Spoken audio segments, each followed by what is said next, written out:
안녕하세요. 저는 3살 된 딸 은정이를 키우고 있는 30대 여성입니다. 은정이가 이제 말을 하기 시작하고 말귀를 알아먹으면서 조금씩 대화가 되는데 보고 있어도 보고 싶다는 말이 무슨 뜻인지 이해가 될 정도로 너무 은정이가 예쁘고 이 아이로 인해 행복합니다. 조금만 솔직히 말하자면 행복하지만 참 힘들어요. 저는 아이를 육아함과 동시에 인터넷 쇼핑몰을 열어 일하고 있는 사업자이거든요. 아이를 돌보랴 쇼핑몰 업무를 하랴 하루하루가 어떻게 지나가는지 모를 정도로 정신없이 바쁘답니다. 그래도 항상 제 편이 되어주는 제 남편과 저만 보면 그저 웃어주는 우리 예쁜 딸 은정이 덕에 힘들어도 이게 바로 행복이라는 것을 느끼곤 해요. 지금은 이렇게 제 일을 하며 나름 행복하게 살지만 사실 제가 이렇게 진짜 행복을 느끼며 산 지는 얼마 되지 않았습니다. 불과 얼마 전까지만 해도 어떤 사람 때문에 정말 너무 힘들고 괴로웠거든요. 그 사람은 바로 저의 대학교 동창 박고은인데요. 박고은이라는 대학교 동창과 특별한 인연이 되었지만 그 인연이 악연으로 변한 이야기를 지금 들려드릴까 해요. 말주변이나 글솜씨가 없어서 재밌게 써질지는 모르겠지만 저의 사연을 듣기 위해 투자한 여러분의 시간이 헛되지 않도록 최선을 다해보겠습니다. 저와 고은이는 대학교 다닐 때 동아리에서 만났습니다. 고은이는 경제학과, 저는 산업디자인학과로 과는 달랐지만 동아리 모임에서 만나 같이 밥도 먹고 술도 먹었던 사이였어요. 고은이와 저는 성격이 정반대였습니다. 저는 말을 할 때 많이 생각하고 조심스럽게 내뱉는 성격인데 고은이는 남의 기분은 하나도 생각하지 않고 하고 싶은 말은 바로바로 해야만 하는 성격이었어요. 그리고 저는 옷을 입을 때 평범하고 편한 것을 더 선호했던 반면 고은이는 항상 불편하더라도 남들의 눈에 예쁘게 보이는 옷만 입고 다녔습니다. 그래서 고은이는 인기도 많고 주변에 남자친구도 많이 있었어요. 제 기억으로는 대학교 생활 내내 애인이 없던 적이 없었던 것 같아요. 이렇게 저와 고은이는 말투부터 옷 입는 습관까지 달랐기에 동아리 활동을 했어도 엄청 친해지지는 못했습니다. 그렇게 학교를 졸업하고 고은이는 대기업에 취업했다고 들었고 저는 집 근처의 중소기업에 취업하며 그 뒤로 자연스럽게 연락이 끊겼어요. 저의 첫 회사 생활은 정말 힘들었습니다. 매일 실수해서 혼나기 일쑤였는데 그때마다 저를 위로해주고 격려해주신 과장님이 한 분 계셨어요. 그 과장님은 저보다 7살이 많고 이름은 박은호였는데 우리는 회사 업무와 관련된 이야기 외에도 사적인 이야기도 나누면서 급속도로 친해지게 되었습니다. 시간이 흘러 서로가 서로에게 이성적인 호감까지 생겼고 그 뒤로 6년 동안 사귀다가 결혼까지 결심하게 되었어요. 결혼을 준비하면서 보니 제 남편의 여동생이 바로 저의 대학교 동창 박고은이더라고요. 연애할 때 여동생이 있다는 것은 알고 있었지만 여동생에 관한 이야기를 전혀 하지 않았고 사진조차 본 적이 없어서 여동생이 제 동창 박고은이라고는 상상도 하지 못했습니다. 이 사실을 안 뒤로 저는 고은이와 종종 만나게 되었어요. 고은이는 서울에서 살며 대기업에 다니고 있었고 간간히 주식 투자를 하고 있었는데 수익이 꽤 높아 보였어요. 대기업에 주식 투자까지 하며 돈을 많이 벌어서인지 말과 행동에 여유가 있어 보이고 옷도 명품만 입고 다녔습니다. 그리고 학교 다닐 때처럼 여전히 하고 싶은 말은 반드시 해야만 하더군요. 상견례 때도 저는 열심히 알아보고 제 기준에서 좋은 식당을 골라 예약했지만 남들은 인당 10만 원은 되는 식당에서 상견례를 한다는데 너무 싸구려라는 등의 이야기를 서슴지 않고 하였습니다.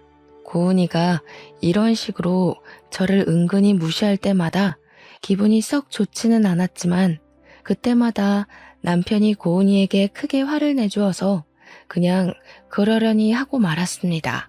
그러다가 저의 결혼식 날이 되었어요. 저는 원래 예쁜 것보다는 편한 것을 추구하는 사람이고 사진을 찍는 것도 정말 싫어했으며 결혼식은 허례허식이라고 생각하는 사람입니다. 그래서 예쁜 드레스나 사진이 잘 나오는 웨딩홀보다는 저를 축하해주러 오신 하객들에게 맛있는 음식을 대접할 수 있도록 뷔페가 어떤지를 가장 중요시 생각하고 결혼식장을 골랐습니다. 신부 대기실에서 남편과 사진을 찍고 있는데 주인공인 저보다 더 곱게 한복을 차려입고 신부 화장급으로 화장을 한 고은이가 들어오더라고요. 가족들도 사진을 찍기에 예쁘게 보이고 싶었나 보다고 생각하며 마저 사진을 찍고 있는데 고은이가 자꾸 옆에서 저를 위아래로 기분 나쁘게 훑어보았습니다. 고은이의 행동에 거슬려서 왜 그렇게 위아래로 쳐다보냐고 했더니 드레스가 너무 싼 티가 난다고 하는 것이 아니겠어요? 그런 고은이의 말에 남편은 우리가 고른 거니 그딴 소리 하려면 그냥 나가라고 하며 화를 냈습니다. 고은이는 남편의 말에도 눈 하나 깜빡이지 않고 인생에 한 번뿐인 결혼식인데 돈이 없어서 이런 곳을 예약하고 좋은 드레스도 못 입었냐며 저희를 무시해댔습니다. 남편은 그런 고은이에게 크게 화를 내려고 했지만 그때 하객들이 오는 바람에 아무 말도 할 수가 없었어요. 결혼 사진을 찍을 때도 고은이가 제 뒤에 딱 달라붙어 서 있는데 나중에 사진을 보니 제가 신부인지 아니면 고은이가 신부인지 모르겠더라고요. 솔직히 결혼식 날 고은이의 말과 행동 하나하나가 신경에 거슬리고 짜증이 났지만 새 출발을 하는 좋은 날을 망치고 싶지는 않아서 그냥 꾹 참고 조용히 있었어요. 이렇게 어이없고 황당한 저의 결혼식이 마쳐지고 고은이는 이제 대학교 동창에서 아가씨가 되었답니다. 아가씨가 된 고은이는 제가 신혼여행을 마치고 오자마자 신우짓을 하기 시작했어요. 신혼여행 후 친정에 먼저 가서 인사를 드리고 다음날 시댁으로 갔습니다. 시댁에 갔더니 아가씨가 시부모님 옆에서 팔짱을 딱 꼬고 앉아 있었어요. 저는 그러든 말든 신경을 쓰지 않고 시부모님께 절을 하고 앉아 있는데 시부모님이 말씀하시기도 전에 아가씨가 왜 신혼여행 가서 자기한테 전화하지 않았느냐고 따져 물었습니다. 우리는 신혼여행지에 도착해서 시부모님께 먼저 전화드리고 여행 중간중간에도 전화를 드렸는데 무슨 소리냐고 했더니 시부모님한테만 전화하는 게 아니라 신우한테도 전화해야 하는 거 아니냐면서 저를 혼내듯이 이야기하더군요. 남편은 그런 아가씨에게 둘이 대학교 동창의 나이는 같아도 본인이 윗사람임을 강조하며 새언니라고 부르고 말 똑바로 하라고 했습니다. 남편의 말에 아가씨는 화가 나서 방으로 문을 쾅 닫고 들어가 버렸어요. 그렇게 들어간 아가씨는 다음날 저희가 신혼집으로 갈 때까지 방에서 나오지 않았습니다. 그 모습을 보면서 학교 다닐 때도 아가씨가 성격이 보통은 아니었지만 그때보다 더 아나무인이 된 것 같았고 최대한 아가씨와 부딪히면 안 되겠다고 생각했어요. 신혼여행을 마친 후 저와 남편은 회사에 복귀해서 바쁜 하루하루를 보냈습니다. 한 달 정도 지났을까요? 자꾸 피곤하고 몸이 이상해서 임신 테스트기를 해보았는데 제게 아기가 찾아왔어요. 그렇지 않아도 저는 아기를 빨리 갖고 싶었는데 아기가 선물처럼 바로 와주니 너무 행복했습니다. 그런데 산부인과에서 임신을 확인한 후부터 속이 너무 안 좋기 시작했어요. 정말 제 의지와 상관없이 수시로 헛구역질을 하고 음식을 생각만 해도 울렁거려 참을 수가 없었습니다. 온종일 아무것도 못 먹고 심지어 물에서도 비린내가 나서 먹을 수가 없었어요. 그러다 보니 저는 임신을 했지만 살이 쭉쭉 빠지기 시작했고 너무 힘들어서 회사를 관두게 되었습니다. 어차피 지금 회사는 복지가 좋지는 않았고 야근은 필수인 상황이라 아기를 낳고 나서 계속 다니기 어려운 상황이었거든요. 그렇게 입덧을 핑계로 회사를 관두게 되었는데 관둔 후에는 입덧이 거짓말처럼 사라졌습니다. 혼자 회사에 다니는 남편에게 미안했지만 남편은 그런 생각하지 말고 집에서 푹 쉬고 아기를 잘 키우는 데만 전념하라고 했어요. 저는 그런 남편이 편하게 회사 생활을 할 수 있도록 최선을 다해 내조하며 매일 출근 시간에 같이 일어나 아침밥을 차려주고 퇴근하고 오면 맛있는 저녁상을 차려주었답니다. 그렇게 집에서 태교하며 시간을 보내고 있는데 아가씨한테 전화가 왔어요. 요새 집에서 쉬고 있다며? 남편이 벌어다주는 돈으로 먹고 살아서 참 편하겠어. 부럽다. 집에 있으니 편하긴 해도 육아 공부도 하고 집안일도 하고 하느라 은근히 바쁘네. 넌 잘 지내지? 너? 어디서 아가씨한테 너라고 그래? 괜히 우리 엄마 앞에서 나한테 너라고 했다가 호칭 제대로 안 붙인다고 혼나지 말고 나한테 꼬박꼬박 존댓말 쓰고 아가씨라고 불러. 새언니가 혼날까봐 걱정돼서 하는 이야기야. 그리고 집에 있겠다고 너무 퍼져만 있지 말고 옷도 좀 예쁘게 차려입고 있어. 나는 결혼하고 아기 가졌다고 회사 관두고 집에서 목이 늘어난 티셔츠에 김치국물 묻은 옷 입고 있는 여자들 너무 한심해. 아기 가졌다고 관리 안 하고 집에만 있으면 안 돼. 새언니, 혹시 그러는 거 아니지? 그러다 우리 오빠 바람나. 조심해. 이보세요, 아가씨. 그때 남편도 말했듯이 내가 아가씨보다 더 서열이 높은 거 알죠? 아가씨도 이제 나한테 꼬박꼬박 존댓말 쓰세요. 알겠어요?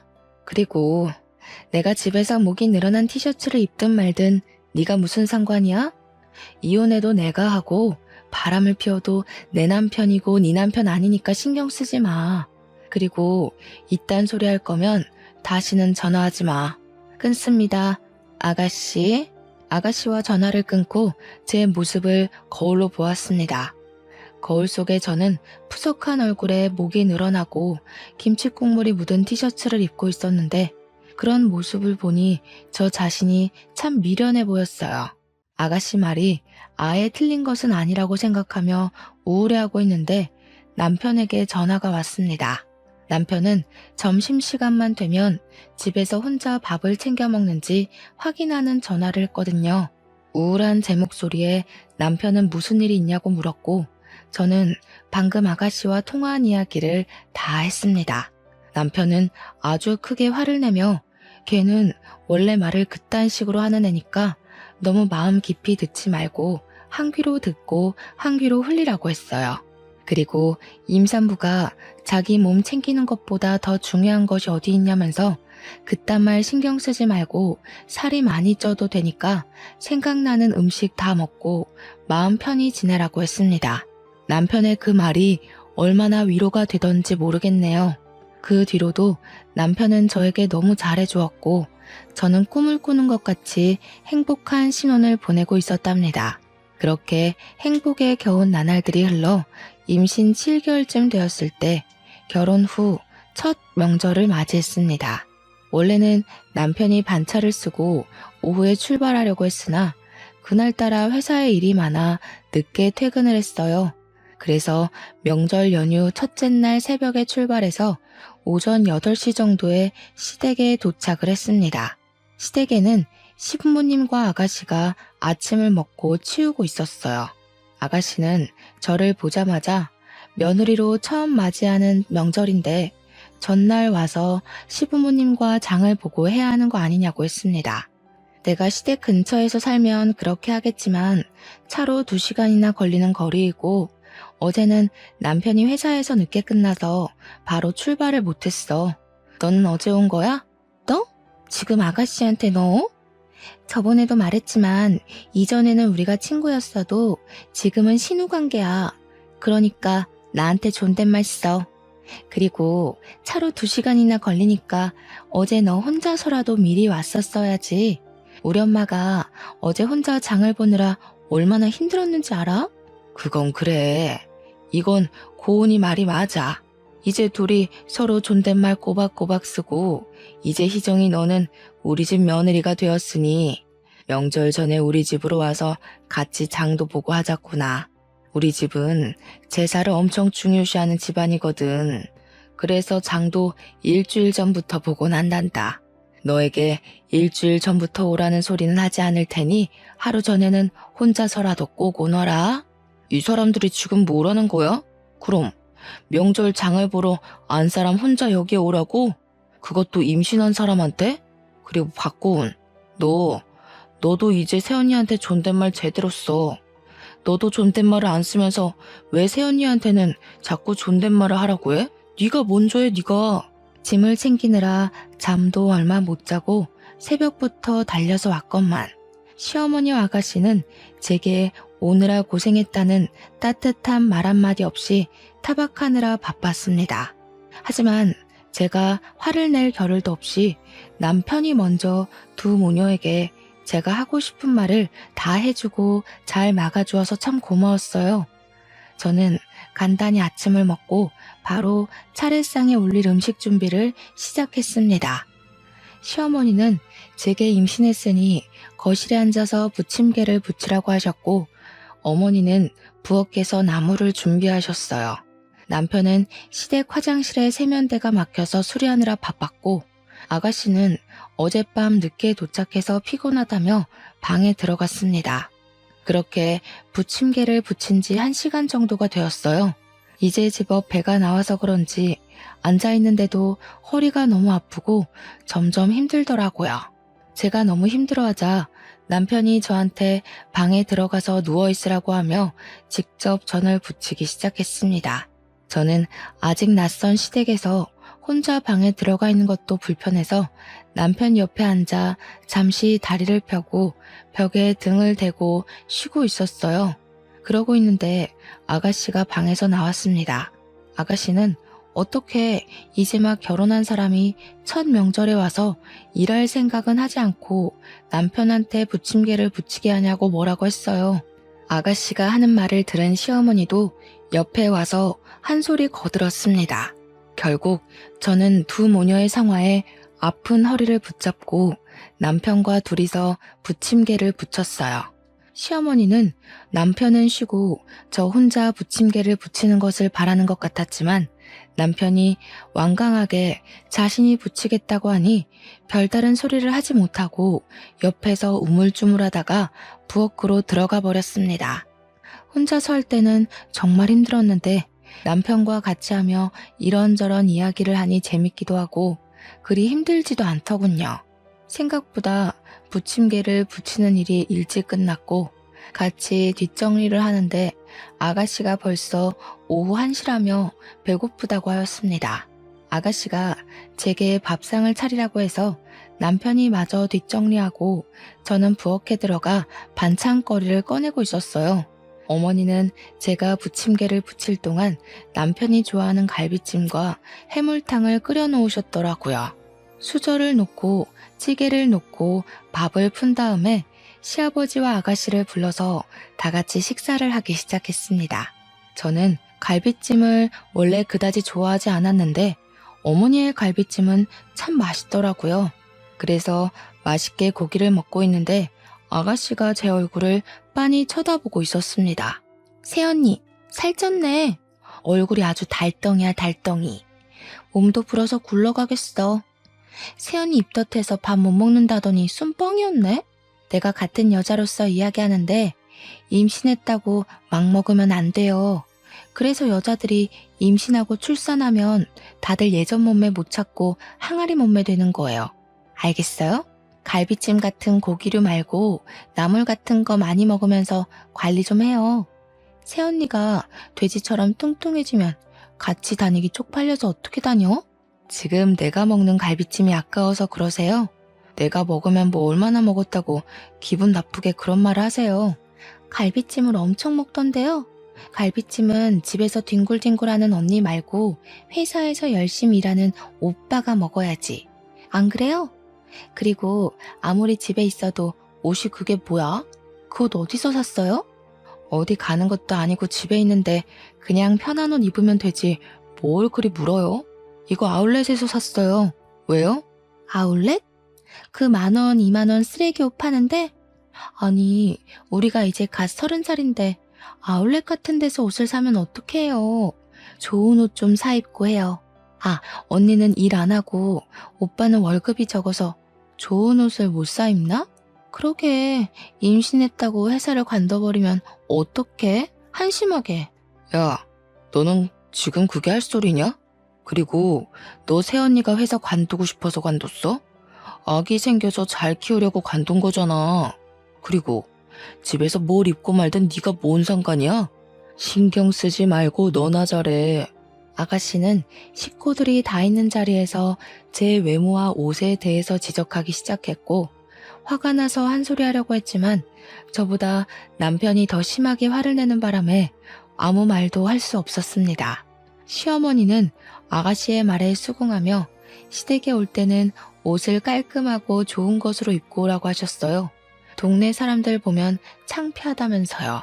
갈비찜을 먹다가 달덩이라는 소리를 듣고 제 옷이 쓰레기 옷이라는 소리를 들으니 너무 기분이 나빴습니다. 남편이 저 대신에 크게 화를 내긴 했지만 입맛이 뚝 떨어지더군요. 갑자기 소화도 잘 되지 않고 속도 불편해서 밥을 거의 먹지 못했습니다. 그렇게 불편하고 화가 나는 식사가 마쳐지고 상을 치우려고 하니 남편 본인이 설거지한다고 하며 싱크대 앞으로 갔어요. 그 모습을 본 아가씨는 아까 부침개도 오빠가 부치더니 설거지도 오빠가 하느냐며 뭐라고 하더군요. 그런 아가씨의 말에 남편은 누가 하면 어떠냐고 하며 설거지를 하기 시작했어요. 솔직히 허리도 너무 많이 아프고 다리도 퉁퉁 부어서 힘들었는데 남편이 그리 해주니 참 고마웠습니다. 저는 남편이 설거지할 동안 상을 닦고 반찬을 냉장고에 넣으며 뒷정리를 하고 과일을 깎았어요. 아가씨는 밥 먹고 바로 거실 소파에 누워서 TV를 보고 있었는데 그런 모습을 보니 얄밉고 정말 꼴 보기 싫었습니다. 그래도 괜히 말 섞고 하면 더 스트레스만 받으니 그냥 그러려니 하고 있는데 아가씨가 제게 콜라를 가져다 달라고 하는 게 아니겠어요? 저는 지금 과일을 깎고 있으니 직접 갖다 먹으라고 말했습니다.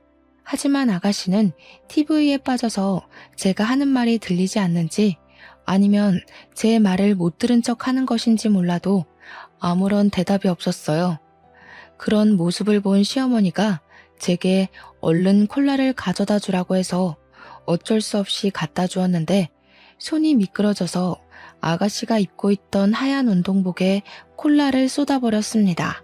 야, 이 옷이 얼마짜린지 알아? 100만 원짜리야. 그런 옷에 콜라를 쏟아버리면 어떡해? 그러게, 누가 집에서 100만 원짜리 운동복 입고 있으래요? 애초에 아가씨가 콜라를 가져갔으면 이런 일도 없었잖아요. 옷이 날개고 인품이고 사람이야. 하긴 10,000원, 20,000원짜리 1000조가리 입는 네가 이 명품의 세계를 어떻게 알겠어? 너한테 이딴 말하는 내가 우습지. 이 옷 어떻게 할 거야? 됐다. 그냥 네가 이 옷 입어. 야, 도대체 새언니한테 뭐 하는 짓이야? 그만 좀 해. 넌 도대체 왜 이렇게 사람을 못 잡아먹어서 안달이니? 진짜 더는 너랑 같이 한 장소에 못 있겠다. 임산부한테 살쪘다고 하질 않나? 옷 가지고 계속 시비이지 않나? 그렇게 네 돈 잘 번다고 유세 떨고 싶어? 그럼 다른 데 가서 해. 여기서 하지 말고. 은호야, 동생한테 아무리 그래도 말이 그게 뭐니? 좀 좋게 얘기할 수는 없어? 저게 결혼하더니 왜 저리 변했는지. 이래서 집에 사람이 잘 들어와야 해. 엄마도 좀 그만해. 고은이가 저렇게 막무가내로 자란 거 엄마 탓도 있어. 어릴 때부터 오냐오냐 하고 키우더니 성인이 된 지금도 낄 때 못 낄 때 구별 못하고 생각 없이 막말하잖아. 저러다가 언젠간 반드시 망한다고. 너 동생 망하라고 저주라도 퍼붓는 게냐? 아니, 명절날 와서 이게 도대체 무슨 난리냐? 새 사람이 들어와서 이번 명절은 좀 다를 줄 알았더니 똑같구나. 그리고 고은이가 틀린 말 한 것도 아닌데 너야말로 왜 그리 동생을 못 잡아먹어서 안달이야?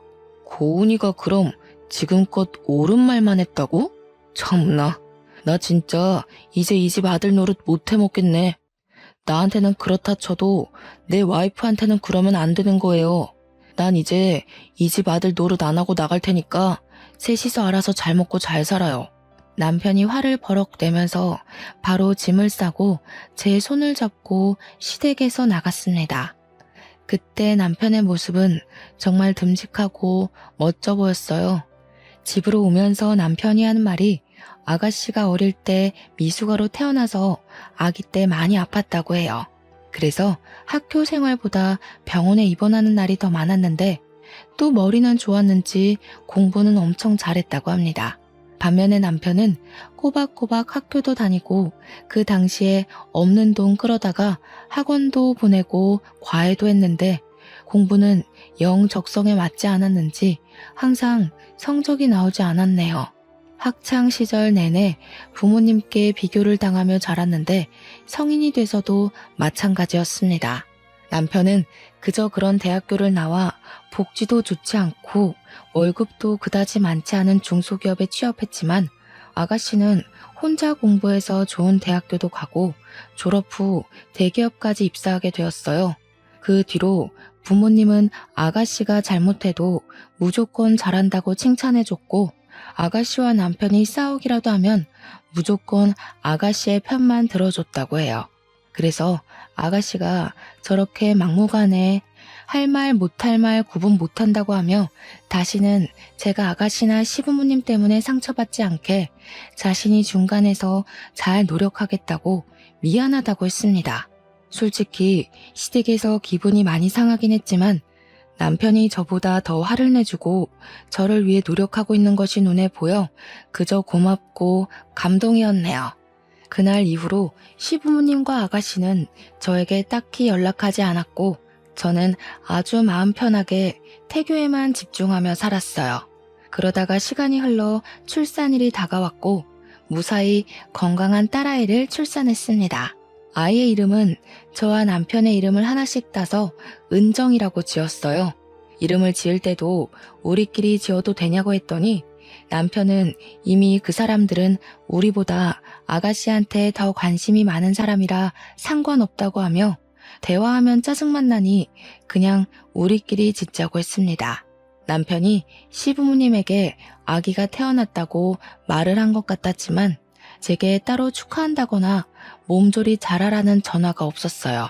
조금 서운하기는 해도 시부모님이 과하게 산후조리나 육아에 간섭해서 고부 갈등이 생기는 일도 있다고 하던데 그보다는 차라리 지금처럼 무관심한 게 낫다고 생각했습니다. 잠도 못 자고 밥도 못 먹는 신생아 시기가 지나고 시간이 흘러 은정이의 100일이 되었어요.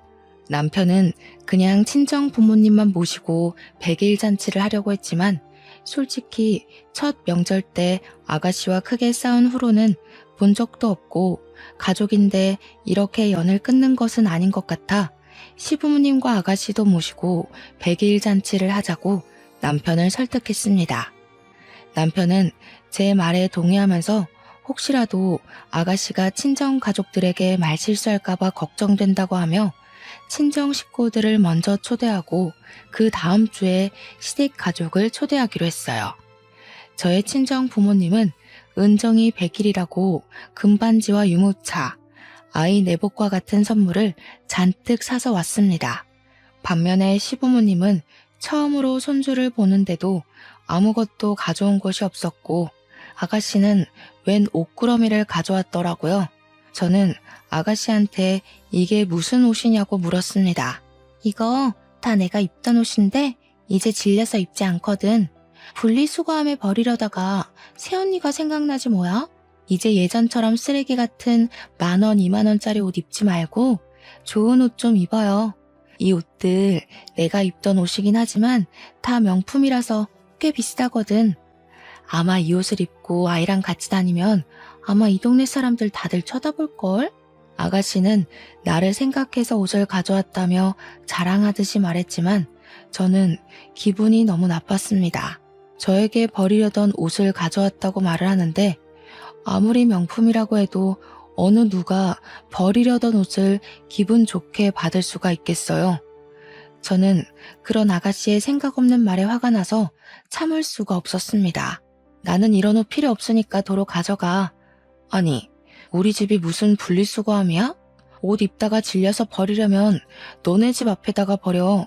진짜 말 기분 나쁘게 하는 것도 참 재수다. 나는 우리 새언니 생각해서 가져왔는데요. 그리고 나 원래 말 이쁘게 못하는 거 잘 알잖아요. 그렇게 화만 내지 말고 이 코트 한번 입어봐요. 이거 조금 구김이 갔어도 살 때는 몇백 주고 산 옷이야. 한번 입어봐. 아가씨는 싫다는 제게 억지로 코트를 입혔습니다. 그런데 아직 출산 전에 몸무게로 돌아가지 못한 제게는 코트가 정말 작았고 결국 코트를 입다가 찢어져 버렸어요. 이 옷 엄청 크게 나왔는데도 새언니한테는 작나 봐요. 아이고, 우리 새언니 다이어트 좀 해야겠다. 이 옷도 안 맞으면 다른 옷들도 다 안 맞겠다. 이 옷들 버리기는 아까우니까 다 열심히 살 빼고 입어요. 내가 옷을 잘 관리 못해서 그렇지 다 명품이야. 다 하면 아마 1,000만 원은 나올 거예요. 지금 이게 뭐 하자는 거야? 내가 언제 이딴 명품 옷 필요하대? 나는 이런 옷 필요 없으니까 쓰레기들 가지고 당장 나가. 당장. 예. 너는 고은이가 너 생각해서 옷을 가져왔는데 그거로 왜 그리 소란이니? 그냥 살 빼고 입으면 되지. 네가 살쪄서 못 입는 거를 왜 고은이 탓을 해? 지금 아가씨가 저를 생각해서 이 옷을 주는 것으로 보이세요? 일부러 작은 옷 가져와서 저 곤란하게 하려고 이러는 거잖아요. 엄마도 고은이도 다들 너무하네. 그래도 집사람이 가족이라고 해서 마음에 내키지도 않는데 집에 초대했는데 어떻게 사람들이 가면 갈수록 더 안아 모이는지. 다들 나가요. 그리고 고은이 너는 네가 가져온 쓰레기들 그대로 다 들고 나가라. 하나라도 놓고 가면 가만 안 둬. 남편은 시부모님과 아가씨를 집에서 쫓아내버렸습니다. 그 뒤로 남편과 저는 시댁 식구들과 1년 정도 아예 연락하지 않았어요.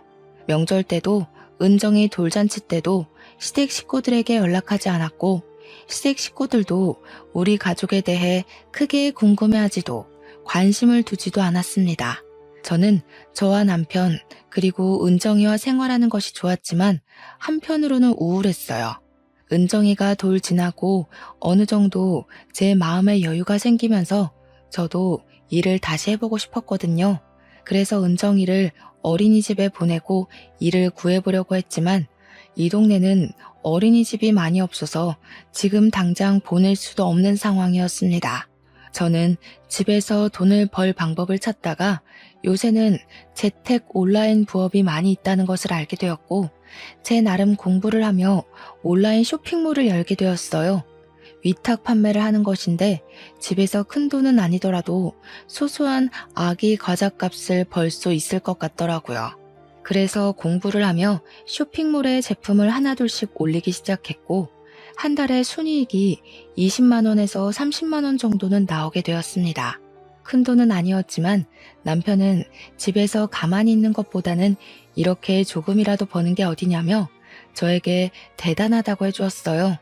남편의 적극적인 지지와 응원 덕에 이거 말고도 다양한 온라인 부업에 도전하게 되었고 한 달에 집에서 100만 원 정도를 벌 수 있게 되었습니다.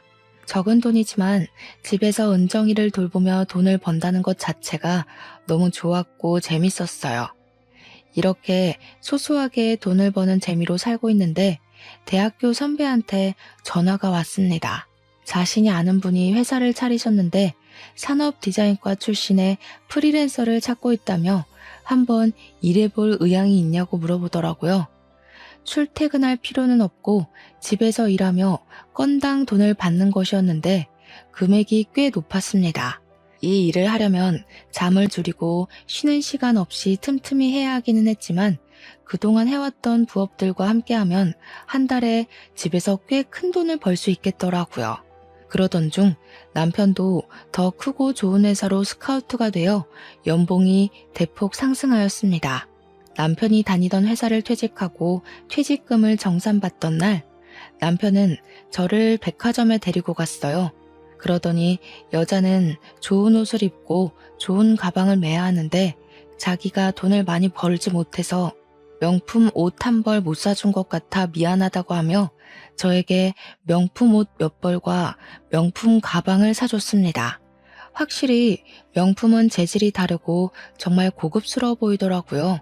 그러나 은정이와 함께 다니면 이런 옷이 오히려 불편해서 저는 그 옷을 고스란히 장롱 안에만 넣어두고 있었습니다. 저는 집에서, 남편은 회사에서 우리의 편하고 행복할 미래를 꿈꾸며 일했어요.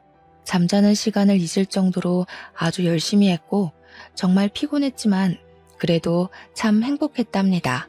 그렇게 1년 정도가 지났어요. 남편과 저는 시댁에 여전히 연락하지 않고 있었습니다. 그러던 어느 날 주말에 집에서 쉬고 있는데 시어머니가 남편에게 전화했어요. 얼핏 들어보니 아가씨가 결혼할 사람이 생겨서 다음 달에 상견례를 한다고 하며 꼭 나오라는 것입니다. 그리고 결혼할 사람이 꽤 잘 사는 집 아들이라 고급 레스토랑에서 상견례를 하니 옷도 최대한 잘 입고 오라고 했어요. 남편은 마지못해 알겠다고 하고 끊었고 잠시 후 제게 백화점에 가자고 했습니다.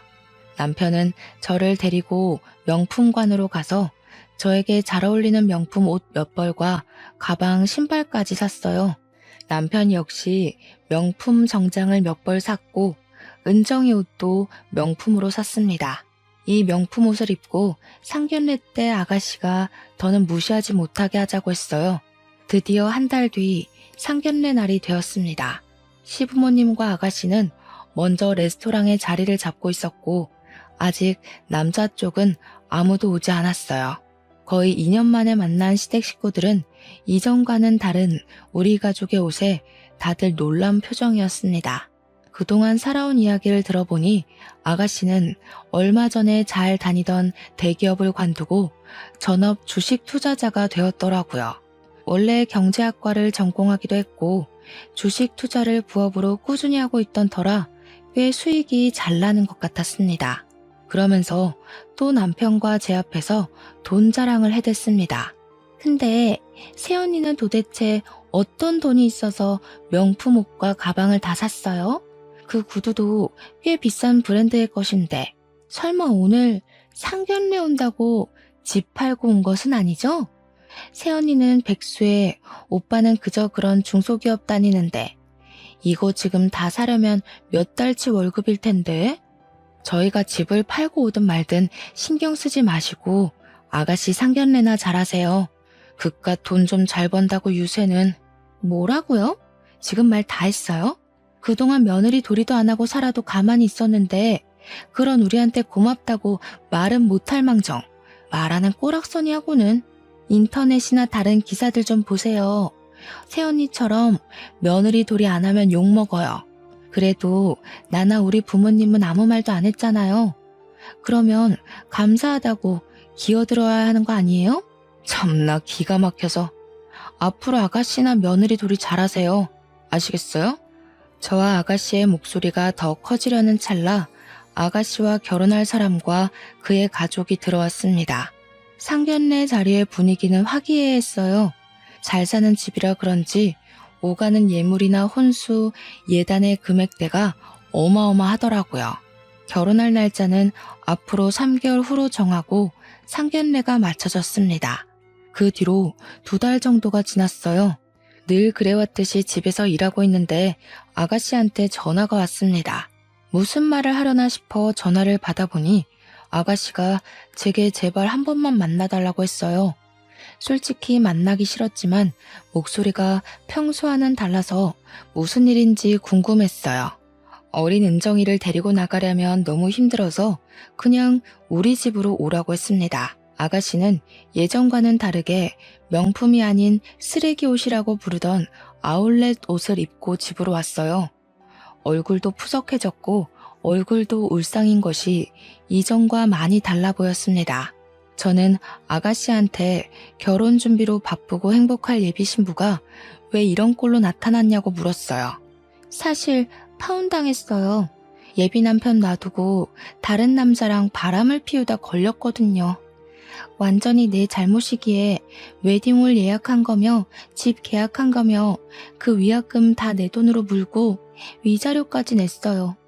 그런데 문제는 주식 투자를 잘못해서 그동안 모은 돈도 다 잃어버렸어요. 그래서 지금 돈 한 푼도 없는데 돈 좀 빌려주실 수 있을까요, 새언니? 저번에 보니까 명품 옷 입는 거 보니 돈 잘 벌던 것 같은데 부탁할게요. 돈? 설마 내가 지금 돈을 빌려줄 것으로 생각하고 여기에 이렇게 나타난 거야? 내가 돈이 어딨어요? 아가씨 말대로 나는 백수에 남편은 그저 그런 중소기업에 다니는데 그러게 주식한다고 회사를 관둬버리면 어떡해. 한심하게. 나는 먹고 죽으려고 해도 돈은 없어요. 아, 내가 입던 옷들은 있는데 그 옷 드릴까요? 잠시만요. 저는 불편해서 잘 입지 못하고 장롱에 고스란히 모셔두었던 명품 옷들을 다 가지고 나왔습니다. 아가씨는 생각지도 못한 명품 옷을 보며 이것이 다 어디서 난 것이냐고 하며 놀라더라고요.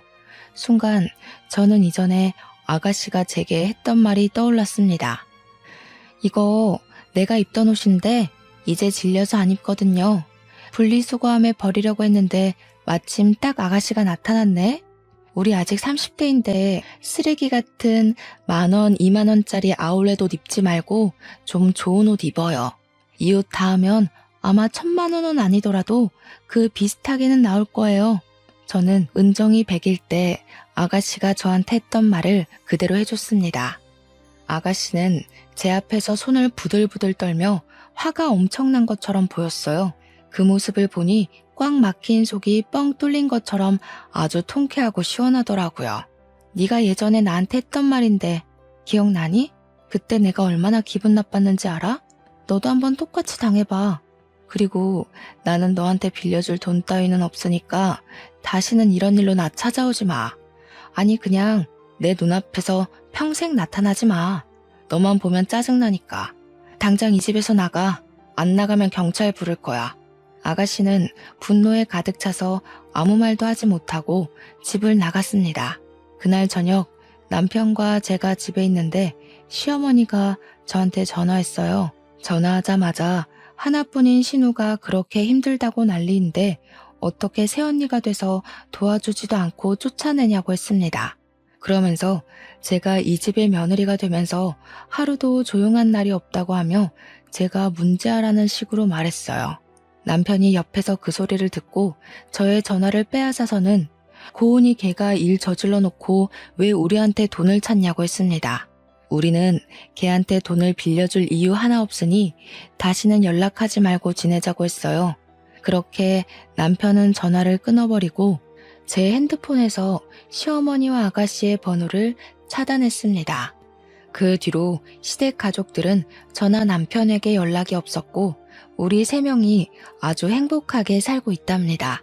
나중에 우연히 들은 이야기인데 지금 아가씨는 살던 집을 팔고 시댁에 들어가서 살고 있대요.